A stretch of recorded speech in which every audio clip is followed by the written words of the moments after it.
오늘은 40대 가정의 부동산 자산 배분 사례를 소개합니다.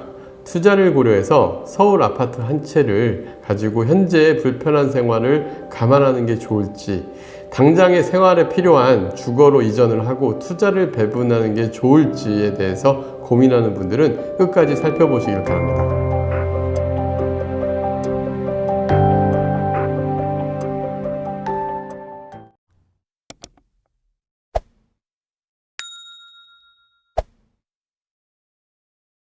안녕하세요. 월세고수TV의 최영수입니다. 네, 오늘은 고객분의 사례인데요. 네네. 어떤 내용인가요? 예, 오늘은 이제 제가 사는 지역의 이웃 주민으로 저희 고객이 되신 분이신데요. 사실은 뭐 서울에 계신 분을 저를 통해서 이웃으로 된 그런 사례분입니다. 일단은 강서 마곡의 대기업의 연구원이시고, 그 다음에 3인 가정입니다. 주부시고, 자녀분은 아직 미취학이었대. 2020년도에 상담했던 분이신데, 많은 분들이 그런 고민들을 하잖아요. 서울에 집 한 채를 갖고 있으면 뭐 신도시나 이렇게 이전을 하면 이게 집값이 떨어지지 않을까, 이런 고민들도 하시고, 그 다음에 일단은 뭐 우리가 자녀분들을 쾌적하게 키우는데 쾌적성이 좋으냐, 아니면 서울 도심이 나으냐, 뭐 이런 고민들도 많이 하십니다. 특히 제가 단독주택 살아보다 보니까 그쪽에 오신 분들의 주거 만족도 굉장히 좋거든요. 층간소음도 자유롭고 또 자연환경에 가까운 아이도 키우고 싶은데, 이런 부분들을 갖다가 한번 고민도 해볼 만한 사례라 생각해서 오늘 사례를 준비했고요. 일단 내용을 먼저 말씀드리면, 이분들은 동작 흑석동의 25평 아파트에서 3인 가정이 살고 계셨고요. 그 다음에 층간소음으로 아래층 민원이 좀 많아가지고 되게 고민이 많았는데, 이제 저희 영상이나 이런 걸 보고 단독주택 이사를 고민 중에 저한테 상담받았던 분이십니다. 그래서 저희가 이제 추천드렸던 건, 어차피 주거 환경에 대해서도 좀 고민이 되고 한 10년 정도 후에 은퇴도 고민을 한다면 아파트를 매도하고 이사를 단독주택으로 해서 이제 앞으로 자녀도 좀, 이제 자녀가 초등학교에 들어가는 나이대니까 딱 그런 환경에서 키우면 좋겠다라는 얘기도 하셔서 그런 부분들로 제안을 했고, 그리고 주택 매각 차익을 통해서 임대사업을 통해 은퇴 준비까지 같이 하는 방안으로 플래닝을 세워드렸습니다. 자, 일단 자산 현황을 보면 서울 동작 흑석동에 13억짜리 24평 아파트를 매도를 2020년 2월에 매도를 했고요.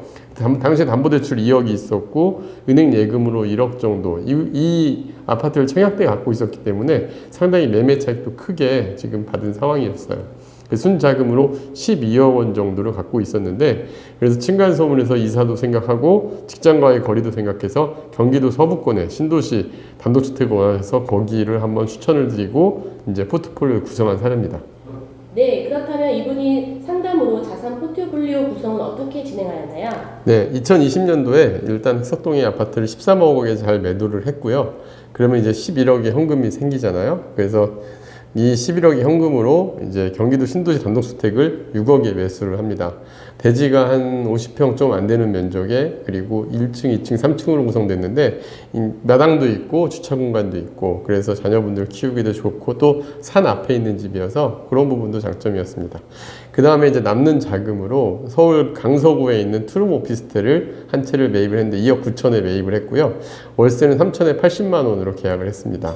그리고 남는 또 자금으로 이제 상가를 하나 매입을 했는데 동물병원 임차 들어온 상가였어. 2층 상가였는데 매매가는 3억 2천이었고요. 월세는 3천에 135만 원을 받았습니다. 그래서 이제 자금 포트폴리오를 보면 일단 임대사업용으로 총 들어간 게 한 5억 6,600 정도 들어가게 됐고, 그리고 수익률은 일단 두 개, 뭐 오피스텔에서는 85만 원, 그 다음에 동물병원에서 135만 원에서 월 220만 원을 받다 보니까 4.66%의 내 투자금 대비 수익률이 나옵니다. 5억 6,700을 투자해서 220만 원씩 월세가 받게 되니까요.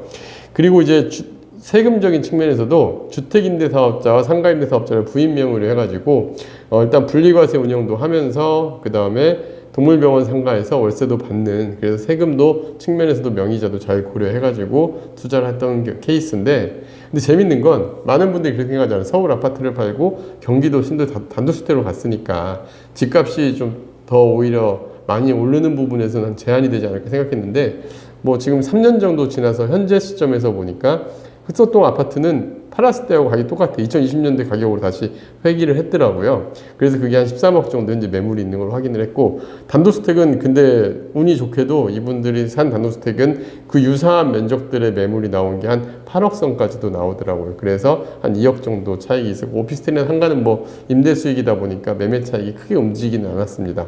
그래서 이런 시세상을 본다 한다면 우리가 꼭 뭐 서울 아파트가 무조건 오르고 경기도 아파트는 오르지 않을 것이다 이렇게 생각할 만큼은 아니고, 주거의 형태에 따라 내 상황에 따라서 이전을 하셔도, 그리고 내가 잘 운영만 하신다 한다면 은퇴 준비도 하면서 주거도 쾌적하게 하고, 그 다음에 또 매월 소득이 늘어서 저축도 좀 해가면서 살 수 있는 방법으로 포트폴리오를 짜들여 가지고, 그래도 이분들은 자산운용이 잘 된 케이스입니다. 네, 그렇다면 이러한 40대 분들의 부동산 자산 관리 시 고려할 사항은 무엇인가요? 네, 40대 분들 제가 이제 이 상담을 하면서 많이 느낀 건데, 이제 월 임대료를 받고 싶으신 분들도 꽤 있으시더라고요. 그렇지만 일단 내 집의 전체 자산이 매몰되는 상황이다 보니까 이게 이제 내 상황에서 임대 사업을 하기는 어렵을 거라고 생각을 하지만, 실제 내 주거 환경을 고려해서 운영한다 한다면 일단 은퇴 수입을 미리 생각하고 하시는 분들도 이제는 괜찮은 방법이라고 생각합니다. 그래서 안정적인 은퇴 수입을 위해서 포트폴리오를 좀 구성하는데, 이분 사례처럼 주거용 임대와 상업용 임대를 같이 구분해서 운영하는 것도 괜찮은 방법이고요. 은퇴 시점까지 10년 이상 남은 상황에서 주택 비과세도 고려하고 임대소득의 지속적인 저축 계획도 확보하는 투자한 이분 케이스가 좀 어찌 보면 40대 분들이 이런 방법도 있다라는 대안적인 투자가 굉장히 생각이 될 수 있을 것 같습니다. 그리고 세 번째는 주거 환경하고 자산 상황을 좀 고려했으면 좋겠어요. 많은 분들이 너무 주택에 대해서 투자로만 생각해서 불편을 감수하는 분들도 있었습니다. 예를 들면 이분도 마찬가지예요. 저한테 고민을 처음에 제안을 했던 이유는 흑석동에 20평 아파트 향후 미래 가치도 있고 한강도 뭐 가깝고 뭐 주거 환경도 괜찮고 하지만 자녀 교육적인 측면에서는 그렇게 좋은 위치는 아니었습니다. 그래서 일단은 자녀가 취학 이제 학교에 입학하고 하면 그때의 또 주변 여건이나 또 도시 여건이 아이들 키우기엔 사실 저는 그렇게 좋은 여건이라고 보여지지는 않았거든요. 아무래도 자연환경에 가까운 이런 데를 선호하신다 한다면은 이분처럼 생각해도 괜찮은 방법일 것 같아요. 그래서 내 집을 좀 축소해서 내 집에 대한 주거 비용을 축소하고 쾌적한 곳으로 이주를 하면서 미리 임대 사업도 준비하고, 또 자녀분들이 컸을 때 뭐 대학 자금이나 이런 것도 준비해잖아요. 결혼 자금 같은 것도 생각을 해야 되잖아요. 그래서 목돈 마련도 할 수 있는 방안인데, 이분 같은 경우는 220만 원을 받아서 한 50만 원 정도는 연금을 좀 늘려가기로 했어요. 그래서 개인 연금을 늘려가고 170만 원 정도는 자녀 교육비, 자녀 대학 자금을 좀 준비하는 현금을 확보하기 위해서 매월 저축을 계속 가져가는 방안으로 안내를 해드렸거든요.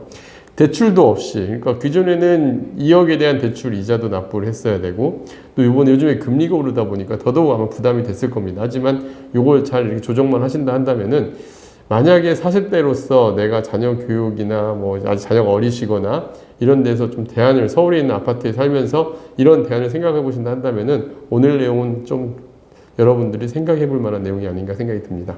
네, 다음 영상도 기대하겠습니다. 네, 감사합니다.